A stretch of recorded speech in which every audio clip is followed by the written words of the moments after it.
여러분, 오늘은요 부활절 둘째 주일입니다. 우리는 지난주 죽음을 이기시고 부활하신 예수님을 기뻐하며 예배했습니다. 이 부활의 소식이 우리의 능력이며 우리의 기쁨임을, 우리의 소망임을 함께 기억했습니다. 그런데 이 부활절을 지나면서 다시 일상을 살아보니까 어때요? 마음은 여전히 현실에 눌릴 때가 많다라는 거예요. 여전히 해야 될 일은 많고요, 마음은 여전히 분주하고요, 관계도 여전히 쉽지 않고요, 시간도 정신없이 흘러갑니다. 그럴 때 이런 생각이 들지요. 아니, 예수님께서 부활하셨는데, 부활의 능력이 나와 함께 하는데 왜 내 삶이 바뀌지 않느냐고요. 오늘 말씀은 그 답을 분명히 알려줍니다. 주님은요 오늘 우리를 바꿔가시기를 원하십니다. 이 음성에, 이 마음에 응답하는 우리가 되기를 축복합니다. 먼저 첫 번째, 어떻게 살지 우리는요 알아야 됩니다. 우리 에베소 말씀을 통해 우리는 알았지요. 예수님을 믿는 우리는 더 이상 어둠에 속한 사람들이 아니에요. 우리는요 빛의 자녀들입니다. 예수님을 통해서 우리는 빛이 되었습니다. 그래서 하나님이 말씀하세요. 너는 빛의 자녀다. 여러분, 이 말씀을 믿으십니까? 우리가 빛의 자녀임을 믿으세요? 자, 따라해 봅시다. 나는 빛의 자녀다. 아멘. 우리는 빛의 자녀입니다. 그렇다면 이 빛의 자녀는 어떻게 살아야 될까요? 세상 사람들과 똑같이 그냥 되는 대로 살아도 될까요? 기분 나는 대로 말하고 마음 가는 대로 행동하고 내가 편한 대로 살아도 됩니까? 오늘 이 질문에 사도 바울이 답해 줍니다. 우리 15절 말씀 같이 읽도록 하겠습니다. 그런즉 너희가 어떻게 행할지를 자세히 주의하여 지혜 없는 자같이 하지 말고 오직 지혜 있는 자같이 하여. 먼저 눈에 들어오는 말이 있죠. 그런즉이라는 말로 시작해요. 그러니까 이 말은 앞에 있었던 말을 이어가는 말입니다. 앞에 어떤 말이 있었습니까? 너희는 빛의 자녀야. 그러니까 이제 너희는 빛의 자녀답게 살아야 한다, 이 말을 하고 있어요. 그렇습니다. 이제 우리의 정체성이 바뀌었으니까 삶의 방식도 바뀌어야 됩니다. 빛의 자녀답게, 하나님의 사람답게 살라는 뜻이에요. 그렇다면 어떻게 우리가 달라져야 될까요? 이렇게 말하죠. 너희가 어떻게 행할지를 자세히 주의하여. 이 말은요 대충 아무 생각 없이 살지 말고 내 삶을 자세히 보라는 말입니다. 여기서 행하다는 건요 어쩌다 한번 행동하는 그런 행동이 아니에요. 평소 우리의 삶의 방식을 말합니다. 내가 집에서 어떻게 말하는지, 내가 사람을 어떻게 대하는지, 내가 화를 낼 때 어떤 말이 나오는지, 내가 서운할 때 어떻게 반응하는지, 이런 일상의 모습들을 자세히 살펴보래요. 여기서 자세히는요 세밀하고 정확하게 꼼꼼하게라는 뜻입니다. 여러분, 쉽게 얘기해 드릴게요. 우리가 주일 예배를 드리면 어떻게 생각합니까? 아, 나는 주일 예배 드렸으니까 이번 주 신앙생활 끝났어. 오늘 내가 교회 왔으니까 이러면 됐지. 나는 그래도 술과 담배는 안 하니까 이 정도는 괜찮은 거 아니야. 이런 생각에서 멈추라는 말이 아니에요. 하나님은요 오늘도 더 자세하게 말씀하십니다. 너의 삶을 조금 더 자세히 봐라. 너의 말투와 너의 태도, 너의 삶을 자세히 들여다봐라. 하나님의 자녀로서의 삶이 맞는지 아닌지 잘 살펴보라는 거예요. 여러분, 우리는요 남들은 잘 살피는데 이상하게 나 자신을 잘 살펴보지 않을 때가 많습니다. 다들 경험 있지 않습니까? 신기하게 다른 사람의 그 티는 잘 보이는데 나의 들보는 보이지 않을 때가 많아요. 다른 사람의 잘못은 왜 이렇게 많이 거슬리는데 정작 나의 잘못은 보이지 않습니다. 이게 우리의 모습이에요. 분명히 큰 잘못들은요 누구에게나 드러나기 때문에 잘 압니다. 나도 알고 있어요. 아, 이러면 안 되는구나. 그런데 평소 나의 말투와 나의 태도는요 쉽게 드러나지 않습니다. 지난주에 얘기했듯이 나는 원래 이런 사람이야 라면서 그 선 안에 가둬두고 여전히 살고 있다는 거예요. 그런데 우리의 신앙은 어디에서 드러납니까? 우리의 평소 태도에서 드러난다는 거예요. 그래서 바울은 15절 하반절에 이렇게 이야기합니다. 우리 같이 읽도록 하겠습니다. 지혜 없는 자 같이 하지 말고 오직 지혜 있는 자 같이 하여. 우리에게 말합니다. 지혜 있는 자 같이 살라. 그러면 지혜 있는 사람이 어떤 사람이에요? 똑똑한 사람입니까? 말을 유창하게 잘하는 사람입니까? 세상 경험이 많은 사람입니까? 아니에요. 성경이 말하는 지혜는 하나님의 뜻을 알고 그 뜻대로 살아가는 사람. 더 쉽게 얘기하면 하나님이 기뻐하시는 삶을 살아가는 사람입니다. 우리 옆 사람 축복해 볼까요? 하나님이 기뻐하시는 삶을 삽시다. 이것이 지혜라는 거예요. 하나님의 뜻을 추구하는 삶. 반대로 지혜 없는 삶은 어떤 삶일까요? 내 기분대로, 내 습관대로, 내 성격대로 사는 것. 이게 바로 하나님께서 말하시는, 오늘 성경이 말하는 지혜 없는 사람이에요. 여러분 혹시 기분파 사람을 만나보셨습니까? 기분파. 남 상관없이 자기 기분대로 살아갑니다. 저는 이런 분들을 쉽게 보면 무례하신 분들, 무례한 언행들, 행동들을 보일 때가 많아요. 처음 만났는데요, 반말부터 합니다. 상대방 표정도 보지 않고 자기 기분대로 말합니다. 선을 넘는 말 쉽게 하고요, 또 가까워지면요 함부로 대합니다. 듣는 사람 상처받는데 남의 상처는요 대수롭게 여기지 않습니다. 그럴 때 우리는 말합니다. 저 사람 무례하다, 불편하다. 이런 태도가 바로 지혜 없는 사람의 모습입니다. 왜 그렇습니까? 지혜라는 것은요, 내가 아는 정보에서 끝나는 게 아니에요. 이 지혜는 결국 나의 마음 안에 있는 것을 드러나는 거잖아요. 말투와 태도로 드러나는 것이 지혜라는 거예요. 여러분 고린도전서 13장은 사랑장이잖아요. 4절에 보면요 이렇게 말합니다. 사랑은 무례히 행치 아니하고. 사랑하면요 무례하게 대하지 않습니다. 사람을 함부로 대하지 않아요. 그러니까 무례하게 행동한다, 서로에게 함부로 대한다라는 말은 결국 내 안에 무엇이 없어요? 사랑이 없다는 뜻이고 나에게 지혜가 없다는 뜻입니다. 그럼 한번 생각해 보세요. 사랑 있는 사람들, 저는요 사랑 있는 사람을 생각하면요 말도 편하게 하시고 말도 예쁘게 하시고 가까운 사람일수록 더 조심스럽게 대해 주십니다. 우리는 가끔 실수하죠. 가까운 사람들에게 말을 쉽게 할 때가 많습니다. 우리 자녀를 보면요 밖에서는 그렇게 조용히 하는데 집에 오면 엄마 아빠한테 그동안 받은 스트레스를 다 쏟아놓잖아요. 여전히 우리 받는 분들도 알고 있습니다. 우리 어머니 아버지에게. 아니에요. 사실 오히려 사랑하면요 더 조심해야 됩니다. 가까울수록 더 조심해야 되고 더 예의가 필요하고, 왜냐하면 가까울수록 더 큰 상처로 찾아오기 때문입니다. 그래서 지혜로운 사람은요 처음 만나는 사람에게만 친절한 사람이 아니라 오래 만난 사람에게도 예의 바른 사람, 예의를 갖추는 사람이 지혜로운 사람이에요. 교회에서도 마찬가지예요. 오래 만나면 나도 모르게 말이 툭툭 튀어나올 때가 있습니다. 그런데 그 말에 상대방이 어떻게 돼요? 상처받을 때가 많아요.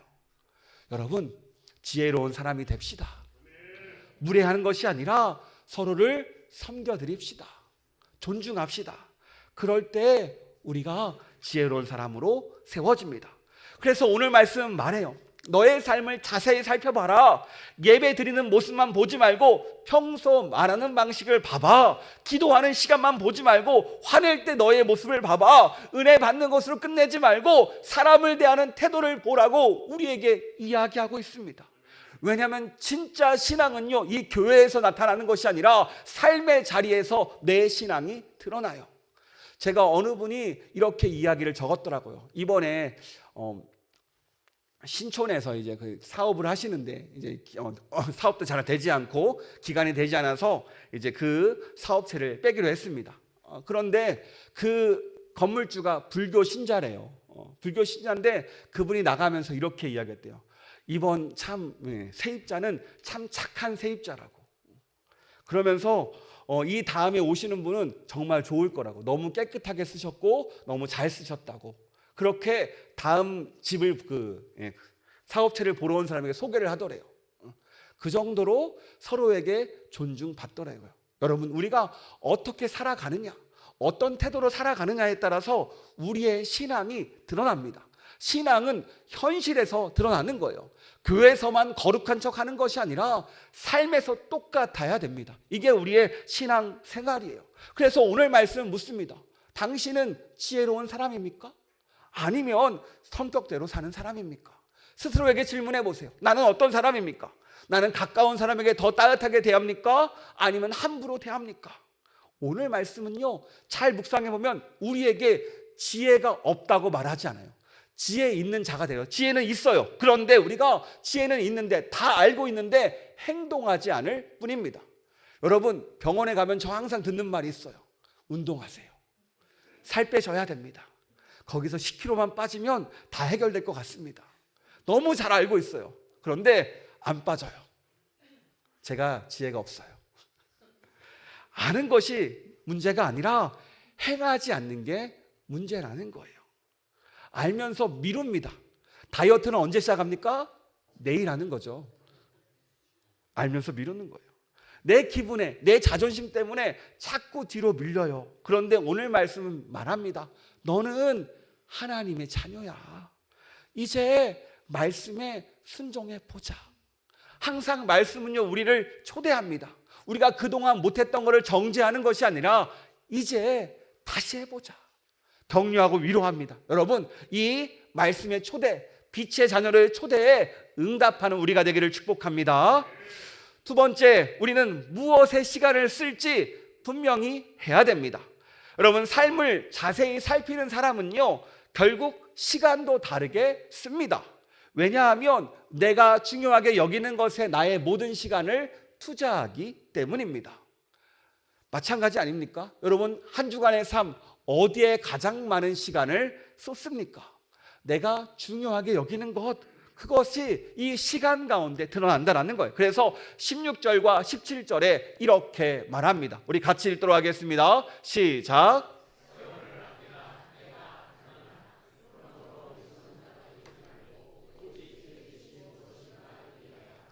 아멘.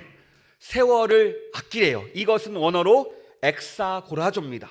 다시 말해 이 말은요, 값을 주고 다시 사왔다라는 뜻이에요. 시장에서 어떤 물건을 값 주고 사온 것, 이게 바로 시간을 아끼는 거예요. 그러니까 세월을 아끼라는 말은 시간을 잘 관리하라는 정도가 아니라 세상의 가치관과 디지털의 소음과 분주함에 뺏긴 이 시간을 하나님의 뜻을 위해서 다시 사오라는 거예요. 하나님의 뜻을 위해 다시 사와라. 다시 사온 것, 이게 바로 세월을 아끼는 겁니다. 여러분, 우리는 모두 똑같은 24시간을 살아갑니다. 문제는 그 시간을 어디에 쓰느냐는 거예요. 바울은요, 분명히 말하죠. 왜 이렇게 시간을 아껴야 되는지 그 다음에 나옵니다. 왜냐하면 때가 악하기 때문이에요. 이게 무슨 말입니까? 이건 아주 현실적이에요. 우리가 가만히 있으면 그냥 시간은 흘러간다는 거예요. 내가 정신 차리지 않으면 나도 모르게 세상의 흐름에 끌려갑니다. 여러분, 아이들 보세요. 아이들 자라면 유치원에 갑니다. 유치원 가면 뭐에 가요? 초등학교에 가요. 초등학교 가면 중학교 가고 고등학교 가고 대학교를 가든지 자기 진로를 찾아가죠. 그런데 아무 생각 없이 이 학창시절을 보내거나 이 삶을 살면 어떻게 됩니까? 지나고 나서 보면 후회밖에 안 남아요. 여러분, 유언할 때 어떤 말들을 가장 많이 하십니까? 어떤 말들을 여러분 어떤 말들을 남기실 것 같아요? 유언할 때.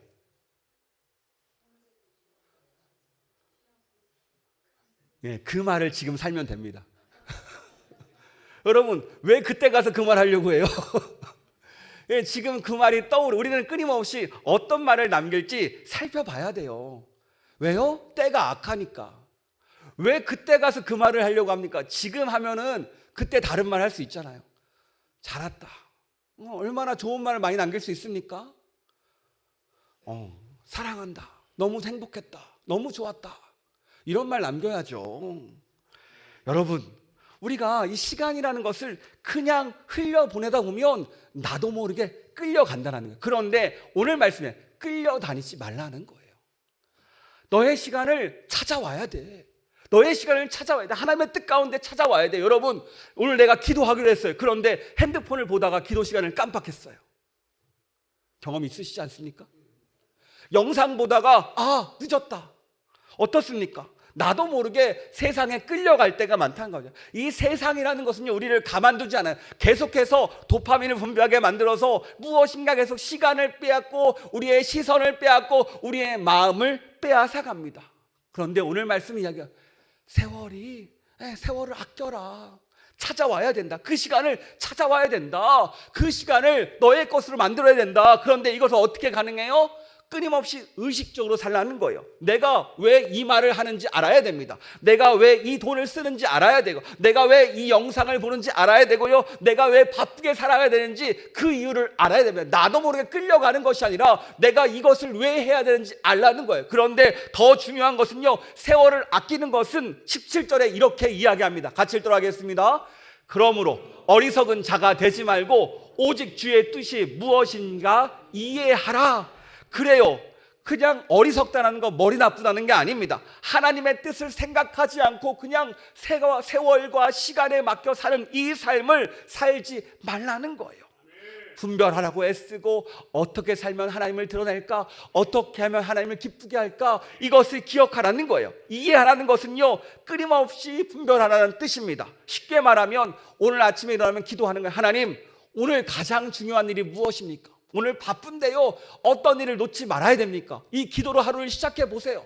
그러면 중간중간 점심에도 저녁에도 끊임없이 이 질문을 던져보시기 바랍니다. 그러면 우리는요, 흔들리지 않고 이 시간을 정말로 가치 있게 쓸 수 있어요. 세월을 아낄 수 있어요. 하나님께 주시는 이 시간을, 이 허락한 시간을 우리에게 정말 가장 좋은 일로 쓸 수 있다는 거예요. 저는요, 이 말씀을 묵상하는데 이런 생각이 들더라고요. 예수님께서 십자가의 죽으심으로 우리에게 구원이라는 시간을 주셨습니다. 우리는 구원 받았죠. 이게 무엇입니까? 선물 받았다는 뜻이에요. 우리의 하루하루는요, 사실 선물입니다. 이 선물 받은 시간을 어떻게 사용할까요? 여러분, 암병에 걸렸다 회복하신 분들은요, 항상 이야기하죠. 하루하루가 달라졌습니다. 하나님께서 시간을 허락하셨습니다. 그렇다면 이 시간을 어떻게 쓰시겠습니까? 가장 가치 있게 써야겠죠. 우리는요, 가성비를 좋아합니다. 가성비, 가격대, 성능이 좋은 것들. 그래서 얼마나 효율적인가, 얼마나 나에게 이득이 되는가, 얼마나 빨리 나에게 결과를 가져오는 것들을, 이런 가치를 가지고 모든 것들을 판별을 해요. 그런데 믿음의 사람들은요, 이 가성비를 넘어야 돼요. 바로 가치를 찾아야 됩니다. 믿음의 가치, 바로 영원한 가치를 구하며 사는 사람이에요. 아까 얘기했죠. 주님의 뜻이 무엇인지 분별하라. 하나님의 뜻이 무엇일까? 하나님의 이름을 드러내는 게 무엇일까? 내가 어떻게 살아야 하나님 앞에 섰을 때 부끄럽지 않을까? 어떻게 하나님의 이름을 드러낼까? 이 가치를 구하면서 질문하며 던지라는 거예요. 저는요, 이 세월을 아끼라는 말을 묵상하는데 결국 이것은 우선순위를 향한 질문이구나 하는 생각이 들더라고요. 뭐라고요? 우선순위요. 여러분, 우선순위가 왜 중요합니까? 무엇이 중요한지를 기억하는 거예요. 저는요, 항상 이 주일에 예배를 강조합니다. 예를 들어서 식당 봉사하시는 분들에게 연초에도 이야기했는데, 봉사도 중요하지만 예배가 우선입니다라고 이야기했어요. 저는요, 식당 봉사해 주시는 분들에게 정말로 감사한 마음이 있습니다. 귀한 섬김이 아무나 할 수 있는 게 아니죠. 보이지 않는 자리에서 땀 흘려 일하시는 그 헌신을 하나님께서 기뻐 받으실 줄 믿습니다. 그런데 제가 더 바라는 게 뭐냐면, 맛있는 반찬을 더 많이 준비하는 것보다 먼저 예배 드리는 게 먼저라는 거예요. 그래서 예배를 먼저 드리고 준비해 달라고 요청합니다. 가능하면 더 단순하게, 더 조금씩, 손 많이 가지 않는 음식으로. 음식이 중요한 게 아니라 왜요? 예배가 중요하기 때문입니다. 동일한 한 주일을 살아가는데 음식 준비한다고 예배를 못 드리면 되겠습니까? 아니라는 거예요. 그 음식 봉사보다 중요한 것은요, 예배입니다. 이게 우선순위예요. 여러분, 우리는요, 하나님을 예배하기 위해서 이 자리에 모였습니다.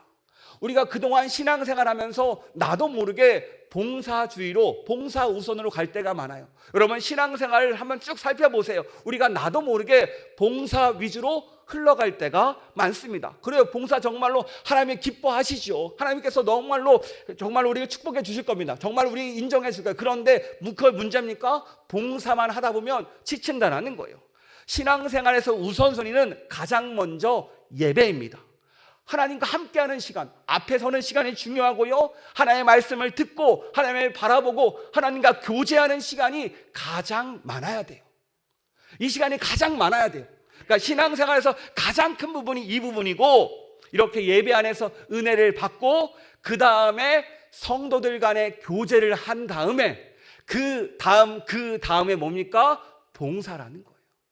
순서를 잊어버리면 안 됩니다. 이게 우선순위입니다. 우리는 그래서 계속 이 순서를 바로잡고 있어요. 분명히 우리가 정말 과거에 봉사하신 분들 너무 감사하죠. 이 봉사로 지금 우리 교회가 지금까지 왔습니다. 저는 그 봉사를 뭐라고 하는 게 아니에요. 이제는 다시 새롭게 잡아보자. 왜냐면요, 저도요 봉사 많이 하다가 탈진 온 사람입니다. 왠지 아세요? 예배보다 일이 앞섰어요. 준비만 하다 보니까 내 영혼이 메말라가요. 정작 예배를 드려야 되는데 예배가 아니라 봉사하다 보니까 결국 지쳐버리고 신앙도 모든 것도 잃어버리는 것을 너무 많이 봤습니다. 그런데 이것을 어떻게 우리가 정리할 수 있습니까?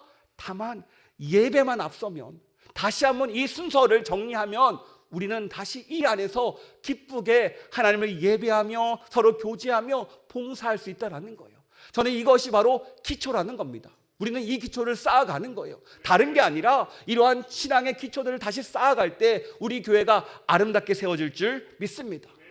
그런데 이것은요, 식당 봉사만의 이야기가 아니에요. 우리 인생 전체의 이야기입니다. 여러분, 급한 일이 터지면 어떻게 합니까? 나도 모르게 그 터진 일을 처리해야 돼요.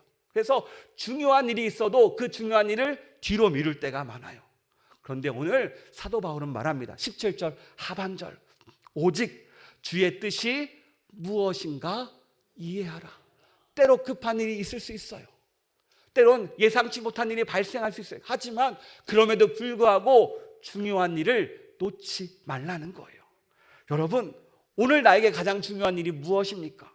분주함 속에서 놓지 말아야 될 하나님의 뜻이 무엇입니까? 여러분, 축복해 봅시다. 이 자리 잘 오셨습니다. 이 자리 잘 오셨습니다. 그게 바로 이 자리인 줄 믿습니다. 그래, 여러분, 세월을 아끼라, 엑사고라죠. 하나님의 뜻을 위해서 시간을 사오고 기회를 사오는 삶입니다. 저는 여러분의 사업이 잘 되기를 원합니다. 직장에서도 인정받기를 원합니다. 왜냐고? 여러분, 그 안에서 하나님의 뜻이 펼쳐지기를 원하기 때문이에요. 하나님의 뜻이 이루어지기를 원하기 때문이에요. 누군가 여러분들을 보면서 위로받고 힘을 얻고 소망이 되기를 원하기 때문입니다. 그래서 우리가 잘 돼야 되고 세워져야 되는 거예요. 이런 마음으로 여러분에서 기도하는 겁니다. 여러분, 오늘 나의 시간을 어디에 가장 많이 쓰십니까? 여러분, 하나님을 위해서 하나님을 드러내는 그 시간을, 그 가치를 찾아오는 우리가 되기를 축복합니다. 이것이 바로 세월을 아끼는 삶입니다. 세 번째, 이제는요, 우리는 무엇의 지배를 받을지 선택해야 됩니다. 여러분, 우리가 나의 삶을 잘 살펴보고 하나님의 뜻을 위해 시간을 써야 된다, 알았어요. 그런데 우리가 이것들은요, 너무 오랫동안 잘 알던 이야기입니다. 그런데 어때요? 막상 알지만 잘 안 돼요. 왜 안 될까요? 우리 사람이라는 존재는요, 항상 무엇인가에 지배받는 존재입니다. 여러분, 어떤 물건이 갖고 싶으면요, 그 물건이 내 머리를 가득 채웁니다. 그럴 때 명언이 나오죠. 고민은 배송만 늦출 뿐. 너를 지금 다 지배하고 있으니까 빨리 가지라고 이야기하잖아요. 이게 무엇입니까? 내가 결국 그것에 지배받고 있다는 뜻이에요. 이런 우리에게 18절에서 이렇게 이야기합니다. 우리 18절 말씀 같이 읽겠습니다. 시작.